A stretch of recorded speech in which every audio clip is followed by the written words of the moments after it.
Good morning class. आज हमारा समाज में पर्यावरण विषय में हम लोग सिविक्स का लेसन 17 पढ़ेंगे, जिसका नाम है मौलिक अधिकार और मौलिक कर्तव्य। तो बच्चों, मौलिक अधिकार क्या होते हैं? मौलिक अधिकार हमारे भारत सरकार द्वारा संविधान में जो लिखित कुछ एक मूल अधिकार है जो प्रत्येक नागरिकों को दिए गए हैं, जिससे उनकी विकास हो सके और उनके कुछ अधिकारों को संरक्षित किया जा सके। तो आज हम लोग इसी के बारे में अध्ययन करते हैं। आइए देखते हैं क्या है कि किसी देश के नागरिकों की उन्नति और व्यक्तित्व के विकास के लिए यहाँ अच्छे जीवन की दशाएं होना आवश्यक है। कुछ मूलभूत आवश्यकताओं के अतिरिक्त हमें अपने विकास के लिए अवसरों की भी आवश्यकता होती है। इसलिए कुछ मूलभूत अधिकार, जिन्हें विशेषाधिकार कहते हैं, लोगों को मिलने चाहिए, जिससे उनका जीवन सार्थक बन सके और सफल लोकतंत्र के लिए ये आवश्यक भी है। अब मूल अधिकारों में क्या है? तो भारतीय संविधान में भारत में प्रत्येक नागरिक को कुछ मूल अधिकार दिए गए हैं, जिससे उनके राजनैतिक, सामाजिक और धार्मिक आर्थिक अधिकारों का संरक्षण हो सके। तो बच्चों, मूल अधिकार किस लिए लिए गए हैं? जिसमें जो भारत के नागरिक हैं उनका राजनैतिक, सामाजिक, धार्मिक आर्थिक अधिकारों का संरक्षित किया जा सके। मूल अधिकार भी लोकतंत्र के लिए महत्वपूर्ण स्तंभ है। अब मूल अधिकार कुल 6 हैं। इसमें है समानता का अधिकार, स्वतंत्रता का अधिकार, धर्म की स्वतंत्रता, सांस्कृतिक और शैक्षिक अधिकार, शोषण के विरुद्ध अधिकार और संवैधानिक उपचार। इसके पहले इसमें धन संपत्ति का भी अधिकार था, संपत्ति का अधिकार था, लेकिन फिर इसको 1978 में इस संपत्ति के अधिकार को हटाकर उसको वैधानिक अधिकार बना दिया गया। बच्चों, इसके बाद आता है पहला अधिकार। क्या है? समानता का अधिकार। तो समानता का अधिकार को में 3 चीज़ मुख्य बातें हैं। तो उसमें नागरिक का या कानूनी और सामाजिक समानता। नागरिक की समानता, वैधानिक यानी कानून के समक्ष सबकी समानता, और समाज में सबकी समानता। उससे क्या अर्थ है? नागरिक की समानता का अर्थ है कि भारत में प्रत्येक नागरिकों को मत देने, मतलब वोट देने का, चुनाव लड़ने का, सरकारी पद प्राप्त करने का अधिकार प्राप्त है। भारत का नागरिक जिसके पास किसी भी पद के चुनाव लड़ने या सरकारी नौकरी के लिए योग्यताएं हैं, वे बिना किसी भेदभाव के उसके लिए आवेदन कर सकते हैं। संविधान में राज्य द्वारा लोगों को ऐसी पदवियां दिए जाने का निषेध है, बिना किसी भेदभाव के वैसा कर सकते हैं। संविधान में राज्य द्वारा लोगों को ऐसी पदवियां विषमताएं पैदा करती हैं, किंतु भारत रत्न, पद्म विभूषण या पद्मश्री आदि सम्मान इसके अपवाद है। तो बच्चों, ये जो है भारत रत्न, पद्मश्री, पद्म भूषण, ये क्या है? ये अपवाद है। मतलब भारत ने प्रत्येक नागरिकों को एक समान दर्जा दिया है कि कोई भी नागरिक किसी भी सरकारी चुनाव के लिए आवेदन कर सकता है। हर प्रत्येक नागरिक, आम जनता वोट कर सकती है, और सरकारी नौकरी के लिए अगर वो योग्य है तो आवेदन कर सकता है। लेकिन ये जो अलग से अवार्ड हैं, ये सिर्फ एक्सेप्शनल है, मतलब कुछ ही लोगों को दिए जाते हैं, जो कि भारत सरकार ही इसका चयन करती है। इसके बाद बच्चों आता है सामाजिक समानता का अभिप्राय। ये क्या है? इसके भारत के नागरिकों को शिक्षा, रोजगार और जीवन में प्रगति करने के समान अवसर प्राप्त किए जा रहे हैं। नागरिकों को शिक्षा, रोजगार और जीवन में प्रगति करने का समान अवसर दिए जा रहे हैं, जिसमें अनुसूचित जाति, जनजाति और पिछड़े वर्गों को उनको शिक्षा और रोजगार में आरक्षण के रूप में संरक्षण दिया गया है, जो समाज के अन्य वर्गों में समकक्ष लाने के लिए ज़रूरी है। यह अस्पृश्यता यानी छुआछूत को कम करता है, क्योंकि ये हमारे समाज के लिए अभिशाप सिद्ध होती है।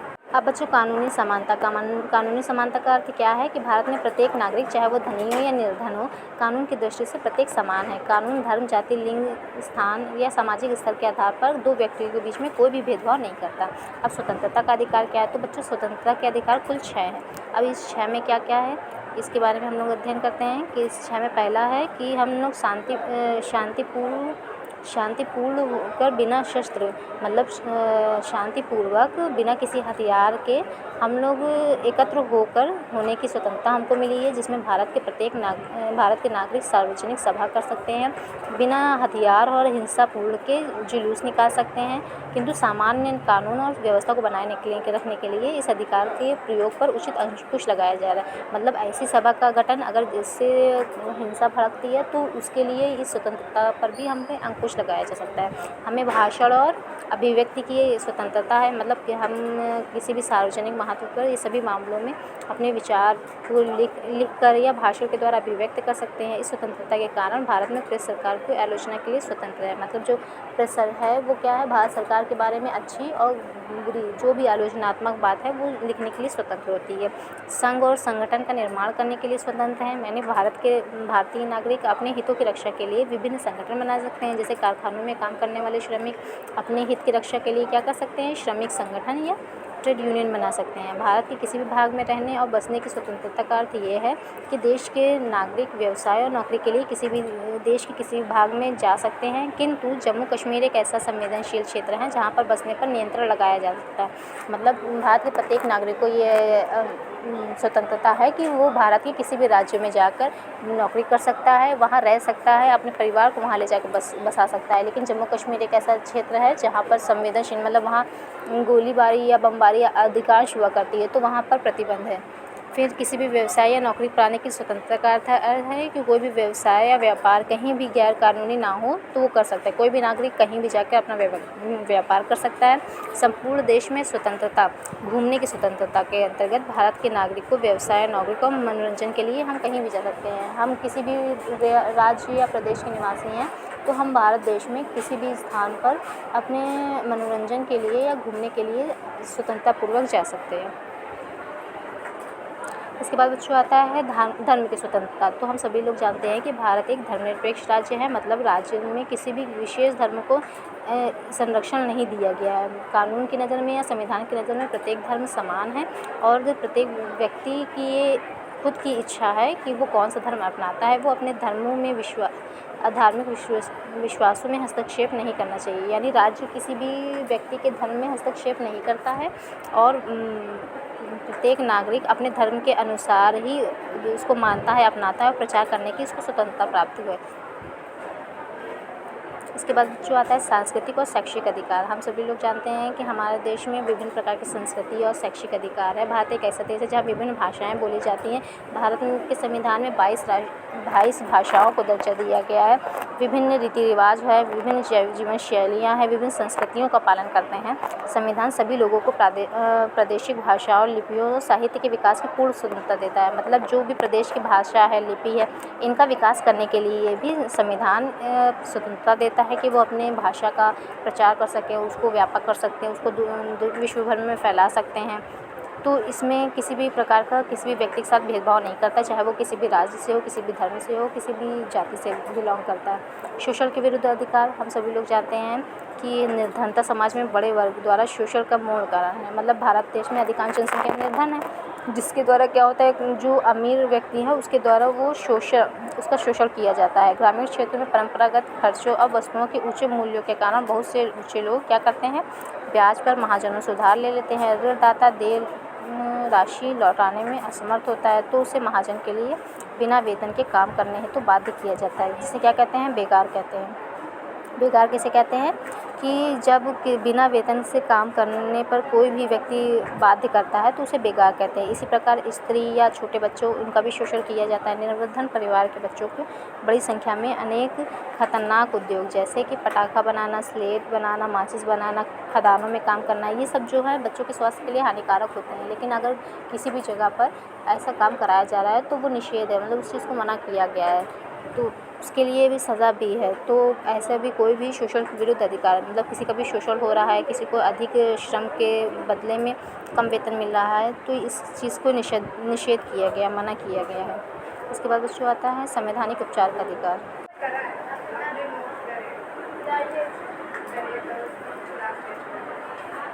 इसके बाद जो आता है संवैधानिक उपचारों का अधिकार। यह सबसे महत्वपूर्ण मौलिक अधिकार है क्योंकि यह अधिकार क्या करता है, संविधान द्वारा अन्य अधिकारों की रक्षा को सुनिश्चित करता है। यदि किसी नागरिक के संवैधानिक अधिकार का हनन हो रहा है तो इसकी स्थापना के लिए कहाँ जा सकता है, न्यायालय के शरण में जा सकता है।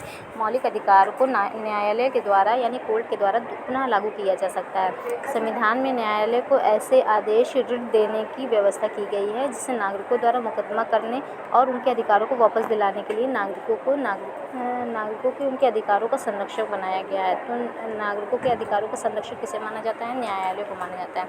अब मौलिक अधिकार का नेचर कैसा है, तो मौलिक अधिकार पूर्ण रूप से शुद्ध नहीं है, इस पर अंकुश लगाया जा सकता है। मतलब कुछ विशेष परिस्थितियाँ ऐसी आती हैं जिससे क्या करते हैं कि जो मौलिक अधिकार है उस पर कुछ अंकुश लगाया जा सकता है। जैसे समाज में व्यापक हितों में प्रत्येक की अधिकतम कुछ सीमाएं होती हैं, जैसे समानता के अधिकार को उन स्थितियों में सीमित किया जा सकता है जबकि दूसरे नागरिकों के लिए नुकसानदेह है। जैसे स्वतंत्रता का अधिकार मनुष्य को प्राप्त है, तो स्वतंत्रता का अधिकार उस सीमा तक के लोगों को प्राप्त है जब तक कि दूसरे नागरिक की परेशानी ना हो। अगर किसी दूसरे नागरिक को परेशानी हो रही है तो उसके स्वतंत्रता के अधिकार पर अंकुश लगाया जा सकता है या रोका जा सकता है। स्वतंत्रता के अधिकार की कुछ स्थितियों में, इमरजेंसी में या युद्ध संकट, इन स्थितियों में क्या कर सकते हैं, निलंबित किया जा सकता है। मौलिक अधिकार सार्वभौमिक रूप से लागू होता है। ये सभी नागरिक को बिना किसी जाति, धर्म, वर्ण, पंथ या लिंग भेद से प्राप्त होता है। मतलब जो मौलिक अधिकार है वो प्रत्येक नागरिकों के लिए समान है, किसी के साथ भी कोई भी भेदभाव नहीं किया जा सकता। मौलिक अधिकार न्यायोचित है, इसका हनन होने पर सीधे हम लोग कहाँ जा सकते हैं, उच्च न्यायालय और सर्वोच्च न्यायालय के शरण में जा सकते हैं। तो जो मौलिक अधिकार की प्रकृति किस प्रकार है इसके बारे में पता चल गया। इसके बाद आता है मौलिक कर्तव्य। मौलिक कर्तव्य जैसे हमें हमारे भारतीय संविधान में जो हमें कुछ अधिकार प्राप्त किए हैं, उसी प्रकार हमें हमारे कुछ ड्यूटीज़ भी है जो हमारे देश के प्रति होती है। तो अधिकार और कर्तव्य साथ साथ चलते हैं, ये एक ही सिक्के के दो रूप होते हैं। हमारे देश में जो मौलिक अधिकार है ये 42वें संशोधन के द्वारा ही संविधान में इसको जोड़ा गया। मौलिक कर्तव्य को कब जोड़ा गया, 42वें संशोधन 1976 के द्वारा इस संविधान में जोड़ा गया। इसकी कुल संख्या क्या है, 10 है। इसमें मौलिक कर्तव्य पहला क्या है, प्रत्येक नागरिकों को संविधान और उसके आदर्श, उसे राष्ट्रध्वज और राष्ट्रगान का सम्मान करना चाहिए। मतलब प्रत्येक नागरिक को संविधान का सम्मान करना चाहिए, राष्ट्रध्वज का सम्मान करना चाहिए और राष्ट्रगान का सम्मान करना चाहिए। फिर उसके बाद देश की संयुक्त संस्कृति, एकता और समृद्ध विरासत का मूल्य समझना चाहिए, उसकी वैल्यू जानना चाहिए और उसको सुरक्षित रखना चाहिए। प्रत्येक नागरिक का ये कर्तव्य है। सभी नागरिक को सार्वजनिक संपत्ति की रक्षा करनी चाहिए और राजनीतिक हथियार के रूप में हिंसा का त्याग करना चाहिए। मतलब जो भी सार्वजनिक क्षेत्र है उसकी रक्षा करनी चाहिए। जैसे कि आगरा है, ताजमहल, ये सार्वजनिक संपत्ति है, तो जाकर उसकी मतलब कि उसको मिसयूज़ नहीं करना चाहिए।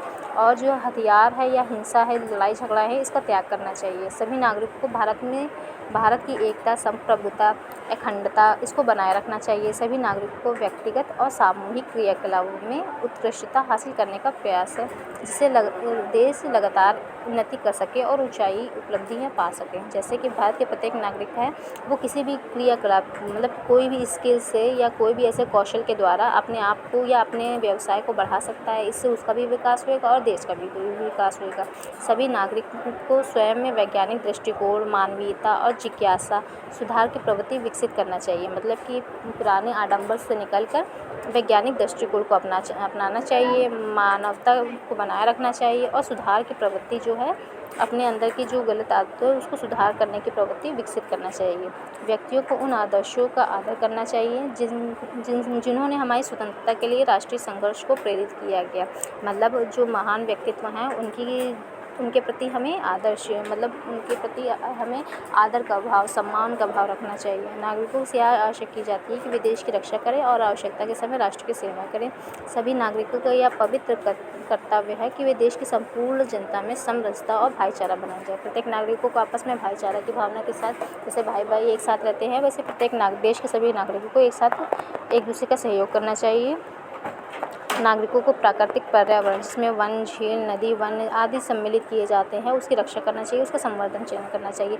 जो भी नेशनल हेरिटेज है इन सभी का क्या करना चाहिए, हमें रक्षा करनी चाहिए और प्राणियों के प्रति दया का भाव रखना चाहिए। तो बच्चों ये हमारे 10 मूल कर्तव्य हैं जिसके प्रति प्रत्येक नागरिक को ये कर्तव्य बनता है कि इन कर्तव्यों का पालन करें और देश के विकास में अपना योगदान दें। बच्चों इसके बाद आता है सीमांत समुदाय और अधिकारों का प्रयास। मतलब जो भी हमको जो राइट्स मिले हुए हैं वो संविधान में किस प्रावधान के तहत लिखे गए हैं।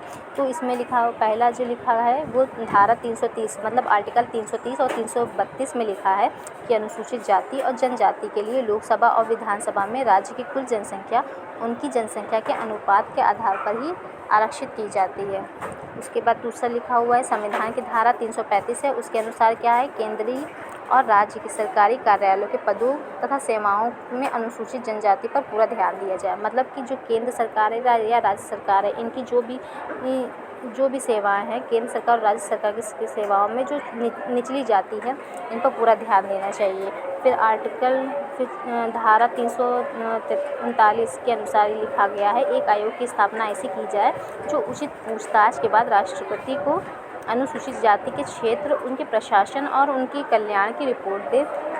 धारा 338 में लिखा हुआ है कि भारत का राष्ट्रपति एक विशेष अधिकार को नियुक्त करेगा जो अनुसूचित जाति जनजाति की सुरक्षा को उनके प्रयासों को सुनिश्चित करेगा। तो बच्चों, ये जितनी भी धारा 335 है, 29 है और 38 है, ये सब क्या है? ये अलग अनुसूचित जाति और जनजाति के लिए ही बनाई हुई है। राज्य की नीति निर्देशक सिद्धांत 46 में स्पष्ट कहा गया है कि राज्य कमज़ोर वर्ग जिसमें अनुसूचित जाति जनजाति के शैक्षिक और आर्थिक हित के रक्षा करेगा, उन्हें सामाजिक अन्याय और शोषण से बचाएगा। धारा 25(2)(b) के अनुसार है कि धार्मिक संस्थाएं हिंदू जाति वर्गों के लिए खुली रहेंगी। धार्मिक संस्थाएं हैं वो सभी मतलब हिंदू जातियों के लिए या सभी जातियों या उनके वर्गों के लिए खुली रहेगी। संविधान की धारा 29 कहती है, उसके अनुसार जाति, धर्म, प्रजाति, भाषा के आधार पर किसी भी नागरिक को किसी भी सरकारी नौकरी से वंचित नहीं किया जाएगा। किसके आधार पर? जाति, धर्म, प्रजाति और भाषा के आधार पर किसी को भी सरकारी नौकरी से वंचित नहीं किया जाएगा। जो उसकी योग्यता रखता है वो उसके लिए अपील कर सकता है और उसके पद पर हासिल कर सकता है। भारतीय संविधान की धारा 15(1) के अनुसार लिखा है, धर्म, प्रजाति, लिंग, जाति, जन्म स्थान के नाम पर कोई भी भेदभाव नहीं किया जाएगा, किंतु पिछड़े वर्गों को एक या अनुसूचित जाति जनजाति को विशेष प्रावधान किया गया है। यह भेदभाव नहीं कहलाएगा। संविधान की धारा 17 के अनुसार अस्पृश्यता के व्यवहार को मतलब छुआछूत की भावना को निषिद्ध अपराध घोषित किया गया है। अब यह एक दंडनीय अपराध है, इसको मना किया गया है। संविधान की धारा 17 के अनुसार जो अस्पृश्यता है, छुआछूत है, इसके व्यवहार को निषिद्ध माना गया, मतलब इसकी ऐसा व्यवहार करने को गलत माना गया है और अब ये एक दंडनीय अपराध माना गया है।